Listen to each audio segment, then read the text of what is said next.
بسم اللہ الرحمن الرحیم الحمد للہ رب العالمین والعاقبۃ للمتقین والصلاة والسلام علی اشرف الانبیاء والمرسلین وعلی آلہ واصحابہ اجمعین اما بعد۔ تو ہم پڑھ رہے تھے اسماء مشتقہ، یعنی وہ اسماء جو کہ مصدر سے مشتق ہوتے ہیں، ان کی 5 اقسام ہم نے پڑھی تھیں۔ ان میں سے پہلا اسم فاعل تھا، پھر ہم نے اسم مفعول پڑھا، پھر ہم نے اس میں تفضیل پڑھا، اور کل ہم نے اس میں ظرف پڑھا تھا۔ تو آج ہم انشاءاللہ اس میں آلہ پڑھیں گے۔ تو آلہ جو ہے، آپ کو پتہ ہے آلہ جو ہے یہ کسی اوزار کو کہتے ہیں۔ کوئی بھی اوزار ہو جس کے ساتھ کوئی کام جو ہے وہ سر انجام دیا جائے تو اس کو آلہ کہتے ہیں۔ اور اس میں آلہ سے مراد وہ اسم مشتق ہوگا جو کسی اوزار یا ایسی چیز پر دلالت کرے جس کے ساتھ کام کیا جائے، جس کے ساتھ کام کیا جائے۔ تو گویا کہ اس میں اللہ وہ اسم مشتق ہے جو اس چیز پر دلالت کرے جس کے ذریعے سے کام کیا جائے۔ تو وہ کوئی بھی چیز ہو سکتی ہے جس کے ذریعے آپ کام کرتے ہیں۔ وہ کھولنے والا آلہ بھی ہو سکتا ہے، وہ لکھنے والا آلہ بھی ہو سکتا ہے، اور وہ جو ہے قتل کرنے کا آلہ بھی ہو سکتا ہے۔ تو لیکن یہ سارے آلات جو ہیں ان کے اوپر دلالت کرنے کے لیے جو وزن ہمارے سامنے ہے وہ ایک ہی استعمال ہوگا۔ تو سب سے پہلی مثال جو ہے وہ ہے مفتاح۔ ویسے تو لغوی طور پر مفتاح کا معنی ہوتا ہے کھولنے کا آلہ، لیکن ہم اس کو مختصر انداز میں کہہ دیتے ہیں چابی، یعنی تالا کھولنے کا جو آلہ ہے اس کو ہم چابی کہہ دیتے ہیں۔ تو یہ ثلاثی مجرد اور ثلاثی مجرد لازم و متعدی دونوں سے آتا ہے، یعنی ثلاثی مجرد سے آتا ہے یہ اسم آلہ، اور ثلاثی مزید فی یا باقی جو افعال ہیں ان سے نہیں آتا ہے۔ لیکن ثلاثی مجرد جو ہے وہ بے شک لازم کا صیغہ ہو یا متعدی کا ہو۔ تو آپ نے پیچھے تعریفیں پڑھی ہیں کہ لازم اس فعل کو کہتے ہیں جو فاعل پر ہی کافی ہو جائے، جیسے جالسا زیدن، اور متعدی اس فعل کو کہتے ہیں جو فاعل کے ساتھ مفعول کا بھی تقاضا کرے، جیسے ضرب زیدن عمرن، یعنی جب تک اس میں مفعول کو نہ لایا جائے اس کا معنی اور مفہوم جو ہے وہ مکمل نہیں ہوتا ہے۔ اب اس کو بنانے کا طریقہ کیا ہے؟ تو اس کو بنانے کا طریقہ یہ ہے کہ یہ 3 حرفی افعال کے مصدر سے مفعال یا مفعلتن یا مفعال کے وزن پر لانے سے بنتا ہے۔ اس کے 3 وزن ہیں، اور ہر وزن کے پھر آگے 4 صیغے ہیں۔ پہلا وزن ہے مفعال، دوسرا وزن ہے مفعلتن مؤنث کا، اور تیسرا وزن ہے مفعال۔ اور یہ تینوں وزن جو ہیں تینوں ہی واحد کے ہیں، اور پھر ان کی آگے تثنیہ یا جمع یا تصغیر، یہ سارے صیغے ملا کر ان میں سے ہر ایک کے 4 صیغے ہیں جو ہم انشاءاللہ آگے پڑھیں گے، ابھی آگے آ رہے ہیں۔ تو اگر نصر سے بنائیں تو وہ بنے گا منصر اور منصرتن اور منصار۔ منصر کا معنی کریں گے مدد کرنے کا آلہ، منصرتن کا معنی بھی یہی ہوگا مدد کرنے کا ایک آلہ، اور منصار کا معنی بھی یہی ہے مدد کرنے کا ایک آلہ۔ تو یہاں پر جو مفتاح ہے یہ مفعال کے وزن پر ہے۔ تو اگر ہم اس کو پہلے وزن پر لے کے آئیں مفعل، مفعلتن اور مفعال، تو مفتاح، مفتاحتن اور مفتاح، تینوں کے وزن پر یہ آ سکتا ہے، اور تینوں اوزان میں اس کا ترجمہ جو ہے وہ ایک ہی ہوگا۔ اس کے بعد پھر آگے ہیں اس میں آلہ کے اوزان، کہ اس میں آلہ کے کون کون سے اوزان ہیں، وہ اگرچہ ہم اوپر پڑھ ہی چکے ہیں۔ اس میں آلہ کے 3 وزن ہیں، ایک مفعال ہے، اور ایک مفعلتن ہے، اور ایک مفعال ہے۔ یہ تینوں اوزان جو ہیں یہ اس میں آلہ کے ہیں۔ تو نیچے انہوں نے مثالیں جو ہیں تینوں کی الگ الگ دے دی ہیں کہ مفعل، اس میں آلہ کے مشہور 81 3 اوزان ہیں۔ سب سے پہلا وزن جو ہے وہ ہے مفعل، تو مفعلتن کی جو مثال آگے دی ہے وہ ہے مبرد، مبردن. تو یہ مبردن اصل میں کہتے ہیں چھیلنے کا آلہ، کسی بھی چیز کو چھیلنے کا آلہ. تو اس کا ترجمہ انہوں نے کیا ہے ریتی یا رندہ. تو جو رندہ ہوتا ہے وہ لکڑی کو چھیلتا ہے.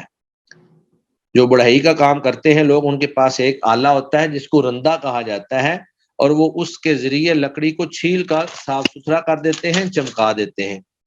اسی طرح جو لوہے کا کام کرنے والے ہوتے ہیں ان کے پاس ریتی ہوتی ہے لوہار کے پاس، وہ اس ریتی سے لوہے کو رگڑتے ہیں تو لوہے کا زنگ وغیرہ اتر جاتا ہے اور وہ بھی صاف ستھرا ہو جاتا ہے. دوسرا وزن تھا مفعلاتن. تو مفعلاتن پہ انہوں نے جو مثال دی ہے وہ ہے مکناساتن. مکناساتن، مکناساتن کا ترجمہ ہے صفائی کرنے کا آلہ. تو صفائی کرنے کا آلہ جو ہے اس کو ہم جھاڑو کہتے ہیں. مکناساتن صفائی کرنے کا آلہ یعنی جھاڑو. اور تیسرا وزن تھا مفعال، یعنی مفتاح، کھولنے کا آلہ. تو کھولنے کا آلہ جو ہے اس کو ہم چابی کہتے ہیں، یعنی جس سے بھی تالے کو کھولا جائے اس کو چابی کہا جاتا ہے. تو یہ اوزان جو ہیں تینوں کے تینوں اس میں آلہ کے اوزان ہیں. اس کے بعد پھر ہم نے یہ تین اوزان جو پڑھے ہیں ان میں سے ہر وزن جو ہے اس کے چار چار سیغے ہیں. ایک واحد کا سیغہ ہے، ایک تثنیہ کا سیغہ ہے، ایک جمع کا ہے، اور ایک تصغیر کا ہے، جس طرح ہم نے پیچھے اس میں ظرف میں پڑھا. تو واحد کا سیغہ مفعالن سے، مفعالن، پھر مفعلانی، مفاعل اور مفعلن. تو یہ ناصرہ کے وزن سے آئے گا منصرن، منصرانی، مناصر، منیصرن. تو منصرن کا معنی ہے مدد کرنے کا ایک آلہ، منصرانی مدد کرنے کے دو آلے، تثنیہ کا صیغہ ہوگا، اور مناصر مدد کرنے کے کئی آلے، جمع کا صیغہ ہے، اور منیصر یہ تصغیر کا صیغہ ہے، مدد کرنے کا ایک چھوٹا سا آلہ. اس کے بعد پھر آگے ہے مفعلاتن. تو مفعلاتن کے بھی بالکل وہی اوزان ہیں جو پیچھے مفعلن کے تھے، صرف اس میں جو ہے ساتھ تائے تانیث آ گئی ہے، اور تائے تانیث کا ہم لحاظ رکھیں گے. تو پہلا ہے منصراتن، یعنی مفعلاتن بروزن منصراتن. تو مدد کرنے کا ایک آلہ، تثنیہ بن جائے گا منصراتانی، مدد کرنے کے دو آلے، جمع بن جائے گا مناصر، مدد کرنے کے کئی آلے، اور تصغیر بن جائے گا منیصراتن. منیصراتن اس میں باقاعدہ تانیث آ جائے گی مفعلاتن کے وزن پر، مدد کرنے کا ایک چھوٹا سا آلہ. اور پھر اس کا جو تیسرا وزن ہم نے پڑھا تھا وہ تھا مفعال. تو مفعال کے پھر آگے چار سیغے ہیں. ایک ہے منصار، مفعال مدد کرنے کا ایک آلہ، اور مفعالانی تثنیہ کا صیغہ منصارانی مدد کرنے کے دو آلے، اور مفاعیل، مفعال میں آگے یا آ جائے گی جب جمع کا صیغہ آئے گا. پیچھے مفاعیل تھا اور یہاں پر جو ہے وہ مفاعیل ہے، مفاعیل مدد کرنے کے کئی آلے. اور تصغیر کے اندر بھی یا ایک زائد آ جائے گی مفعیل، منیصر مدد کرنے کا ایک چھوٹا سا آلہ. تو گویا کہ یہ ہے اس میں آلہ، اور یہ اتنا ہی ہے. اس میں ہم نے یہ پڑھا کہ وہ اسم مشتق جو اس چیز پر دلالت کرے جس کے ذریعے کام کیا جاتا ہے، جیسے مفتاح کھولنے کا آلہ یعنی چابی. اور اس کے بنانے کا طریقہ یہ ہے کہ یہ ثلاثی مجرد کے مصدر سے مفعال کے وزن پر آئے گا، یا مفعالات کے وزن پر آئے گا، یا مفعال کے وزن پر آئے گا. تو آپ اس کو کسی بھی ایک وزن پر لا سکتے ہیں اور معنی ایک ہی ہوگا. اور پھر اس کے بعد ہم نے اس کے صیغے پڑھے مفعال سے مفعلانی، مفاعل، مفعل، اور مفعلات، مفعلتانی، مفاعل، مفعلات، اور مفعال، مفعالانی، مفاعیل اور مفعیل. یہ اس کے اوزان ہیں. اس کے بعد پھر ہمارے سامنے چند ایک سوالات ہیں، مشقیں ہیں جن کو حل کرنا ہے. ان میں سے پہلا سوال یہ ہے کہ اس میں اللہ کی تعریف کریں اور مثال دیں، اس میں اللہ کی تعریف کریں اور مثال دیں۔ تو اس میں اللہ کی تعریف ہم پڑھ چکے ہیں، ابھی شروع میں ہم نے پڑھی کہ وہ اسم مشتق جو اس چیز پر دلالت کرے جس کے ذریعے کام کیا جائے، جیسے مفتاحن۔ پھر ہے کہ اس میں اللہ کے کتنے اوزان ہیں؟ اس میں اللہ کے 3 اوزان ہیں۔ ایک ہے مفعلن جیسے مبردن، ایک ہے مفعلتن جیسے مکنستن، اور ایک ہے مفعال جیسے مفتاحن۔ اور پھر ان اوزان میں سے ہر وزن کے 4 صیغے ہیں جو ہم اوپر پڑھ چکے ہیں۔ اس کے بعد پھر نمونے کے مطابق درج ذیل کلمات سے اسم اعلیٰ بنائے۔ ایک کلمہ جو ہے اس کا نمونہ پیش کر کے انہوں نے ہمیں مزید جو ہے وہ 5 کلمات دیے ہیں کہ آپ نے ان کا اسم اعلیٰ بنانا ہے۔ تو جو کلمہ انہوں نے دیا وہ ہے نزول، نازل ہونا، اترنا۔ نزول کا معنی ہے اترنا۔ تو اس کا جو اس میں اعلیٰ بنے گا وہ بنے گا منزل، پہلے وزن سے منزل، دوسرے وزن سے منزالتن، اور تیسرے وزن سے منزال۔ تو تینوں کا معنی ایک ہی ہے، اترنے کا ایک اعلیٰ۔ منزل مفعل، منزالتن مفعلتن، منزال مفعال، اترنے کا ایک اعلیٰ۔ اس کے بعد پھر ہمارے پاس ہے جرحن۔ جرحن کا معنی ہے زخمی کرنا۔ تو جرحن سے جب ہم اس میں اعلیٰ بنائیں گے تو یہ بن جائے گا مجرحن، مفعال کے وزن پر، مجرحن یا پھر مجرحتن یا پھر مجراحن، یہ تینوں صیغے اس کے بنیں گے۔ اور تینوں کا معنی کیا ہوگا؟ زخمی کرنے کا ایک آلہ، زخمی کرنے کا ایک آلہ۔ تیسرا ہے قطعن۔ قطعن کا معنی ہے کاٹنا۔ تو جب ہم قطعن سے اس میں آلہ بنائیں گے تو یہ بنے گا مقطعن، مقطعن یا مقطعاتن یا پھر مقطاعن۔ تو اس کا ترجمہ ہوگا کاٹنے کا ایک آلہ، یعنی جو بھی کاٹنے والی چیز ہے، چھری وغیرہ ہے، اس کو آپ اس کا اپنا جو اسم ہے اس کے علاوہ اس کو آپ مقطعن بھی کہہ سکتے ہیں۔ پھر آگے ہمارے پاس لفظ ہے منعن۔ منعن کا معنی ہے منع کرنا، روکنا۔ تو جب اس سے ہم اس میں اعلیٰ بنائیں گے تو یہ بن جائے گا ممنعن، ممنعاتن اور ممنعن۔ ترجمہ ہوگا روکنے کا ایک آلہ۔ آگے لفظ ہے فہمن، سمجھنا۔ تو اس سے اس میں اعلیٰ بنے گا مفہمن، مفہمتن یا مفہامن، سمجھنے کا ایک آلہ۔ اور پھر آگے ایک لفظ ہے حلق۔ حلق کا معنی ہے مونڈنا، بال مونڈنا۔ تو اس سے پھر محلقن، محلقتن، محلاقن، مونڈنے کا ایک آلہ۔ یعنی ہر وہ چیز جس سے آپ سر مونڈ رہے ہیں اس کو آپ محلاقن بھی کہہ سکتے ہیں۔ یہ تو وہ چند الفاظ تھے جن کا ہم نے اس میں اعلیٰ بنایا۔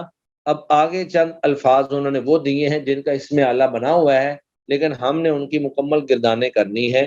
تینوں اوزان کے مطابق 4 صیغے، تو یہ ٹوٹل 12 صیغے ہو جائیں گے ہر لفظ کے۔ درج ذیل اسماء اللہ کی مکمل گردان کیجیے۔ پہلا جو ہے وہ ہے منشرن۔ منشر کا معنی ہوتا ہے چیرنے کا آلہ، جیسے آرا ہوتا ہے یا آری، اس کو منشرن کہتے ہیں، منشارن بھی کہتے ہیں۔ تو اگر ہم اس سے تینوں اوزان کے چاروں وزن کریں تو یہ بن جائے گا منشرن، منشرانی، مناشر، منیشرن، منشرتن، منشرتانی، مناشر، منیشرتن، منشارن، منشارانی، مناشیر، منیشیرن۔ اور دوسرا ہے مکشفن۔ مکشفن کا معنی ہوتا ہے کشف یکشف، کھولنا، کھولنے کا ایک آلہ۔ تو اس سے بھی ویسے ہی بن جائے گا مکشفن، مکشفانی، مکاشف، مکیشفن، اور مکشفتن، مکشفتانی، مکاشف، مکیشفتن، مکشافن، مکشافانی، مکاشیف، مکیشیفن و مکیشیفتن، مکی مناکیش و ملیکیشن۔ اور اس کے بعد آگے محفظن۔ حافظ یحفظ کا معنی ہوتا ہے کسی چیز کو محفوظ رکھنا، تو محفوظ کرنے کا ایک آلہ۔ تو اس سے بھی آپ ویسے ہی پوری گردان کر سکتے ہیں، محفظن، محفظانی، محافظ، محیفظ، اور پھر آگے محفظتن محفظتانی محافظ محیفظتن، اور محفاظ امدحن کا ہے معنی تعریف کرنے کا ایک آلہ۔ تو کل کوشش یہ کرنی ہے کہ یہ پانچوں کے پانچوں جو ہمارے پاس افعال ہیں، یہ جو اسم اللہ کی پہلی جو پہلا لفظ ہے، اس سے آپ نے پوری چار سیغوں کی تینوں گردانیں، یعنی 12 سیغوں کی پوری گردان آپ نے اپنے پاس لکھنی ہے، اور یہ جو پیچھے ہیں ان کا آپ نے اس میں آلہ بنا کے لانا ہے۔ یہ آپ کا ہوم ورک ہے۔ باقی ہمارا آج کا لیسن اتنا ہی کافی ہے، کیونکہ آج ہم نے ایک دو لوگوں سے پریزنٹیشن بھی سننی ہے۔ جی، اگر اس لیسن سے متعلق کوئی کویسچن ہے تو وہ آپ پوچھ لیں، پہلے یہ پوچھ لیں، اس کے بعد پھر ہم آگے دیکھتے ہیں کہ آج کون پریزنٹیشن جو پیش کرے گا۔ شیخ آپ نے مس معاون کا کیا معنی بتایا ہے؟ مس معاون کا معنی ہے سننے کا ایک آلہ، اور ممدحن کا معنی ہے تعریف کرنے کا ایک آلہ۔ مس معاون یہ جیسے ہوتا ہے نا، کانوں میں وہ ایک کچھ لگا لیتے ہیں جن کی سماعت کمزور ہوتی ہے، تو اس کو آپ مس معاون کہہ سکتے ہیں۔ جی شیخ، جزاک اللہ۔ چلیں جی، ہماری کلاس بھی اس کے ساتھ ہی کمپلیٹ ہوتی ہے۔ سبحانک اللہم و بحمدک، اشہد ان لا الہ الا انت، استغفرک و اتوب الیک۔ السلام علیکم و رحمۃ اللہ وبرکاتہ۔